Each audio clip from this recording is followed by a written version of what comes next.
ମୋ ବଡ଼ ଭାଇ ଜୀବନ ଯାତ୍ରା ସତରେ ବହୁତ ପ୍ରେରଣାଦାୟୀ। ତାଙ୍କର ପରିଶ୍ରମ, ସାଫଲ୍ୟ ଏବଂ ପରିବାର ପ୍ରତି ଥିବା ତ୍ୟାଗକୁ ସମ୍ମାନ ଜଣାଇ ବଡ଼ ଭାଇ ପ୍ରତି ଥିବା ସମ୍ମାନକୁ ଆପଣମାନଙ୍କ ସମ୍ମୁଖରେ ଉପସ୍ଥାପନ କରୁଛି। ପିତୃତୁଲ୍ୟ ବଡ଼ ଭାଇ। ଭାଗ୍ୟବନ୍ତ ଆମେ ତିନି ଭାଇ ଭଉଣୀ, ଭାଗ୍ୟବନ୍ତ ଆମେ ତିନି ଭାଇ ଭଉଣୀ। ତୁମ ପରି ଭାଇ ପାଇଛୁ, ତୁମ ପରି ଭାଇ ପାଇଛୁ।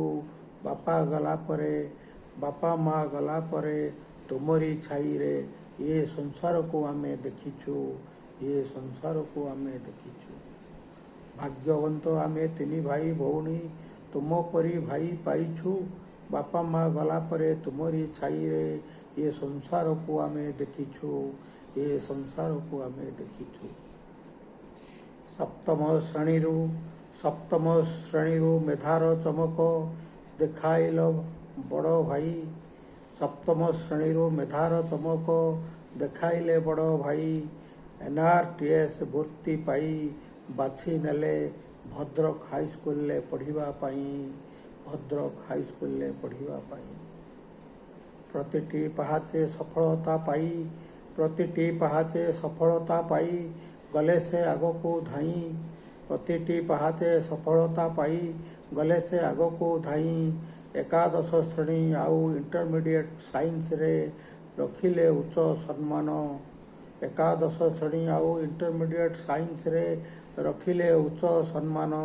ଭଦ୍ରକ ହାଇସ୍କୁଲ, ଭଦ୍ରକ କଲେଜରେ ପ୍ରଥମ ଶ୍ରେଣୀରେ ପ୍ରଥମ ହୋଇ ବଢ଼ାଇଲେ ଅନୁଷ୍ଠାନର ମାନ, ବଢ଼ାଇଲେ ଅନୁଷ୍ଠାନର ମାନ। BScରେ କେମିଷ୍ଟ୍ରି ଅନର୍ସରେ ପ୍ରଥମ ହୋଇ ଇଣ୍ଡିଆନ୍ ଇନଷ୍ଟିଚ୍ୟୁଟ୍ ଅଫ୍ ସାଇନ୍ସରେ ଇଣ୍ଟରଭ୍ୟୁ ଦେଲେ। BSc କେମିଷ୍ଟ୍ରି ଅନର୍ସରେ ପ୍ରଥମ ହୋଇ ଇଣ୍ଡିଆନ୍ ଇନଷ୍ଟିଚ୍ୟୁଟ୍ ଅଫ୍ ସାଇନ୍ସରେ ଇଣ୍ଟରଭ୍ୟୁ ଦେଲେ। ଦେଶର ଗୌରବ ଇଣ୍ଡିଆନ୍ ଇନଷ୍ଟିଚ୍ୟୁଟ୍ ଅଫ୍ ସାଇନ୍ସରେ ପଢ଼ିବାର ସୁଯୋଗ ସେ ପାଇଲେ, ପଢ଼ିବାର ସୁଯୋଗ ସେ ପାଇଲେ। ମେଟାଲୋଜିକାଲ ଇଞ୍ଜିନିୟରିଂରେ ଉତ୍ତୀର୍ଣ୍ଣ ହୋଇ ସମ୍ମାନ ସେ ଆଣିଦେଲେ। ମେଟାଲୋଜିକାଲ ଇଞ୍ଜିନିୟରିଂରେ ଉତ୍ତୀର୍ଣ୍ଣ ହୋଇ ସମ୍ମାନ ସେ ଆଣିଦେଲେ।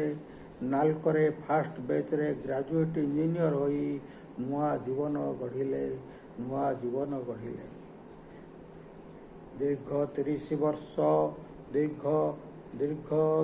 40 ବର୍ଷ ସର୍ଭିସ୍ କରି ସେଠାରୁ ଗ୍ରୁପ୍ ଜେନେରାଲ ମ୍ୟାନେଜରରୁ ଅବସର ସେ ନେଲେ।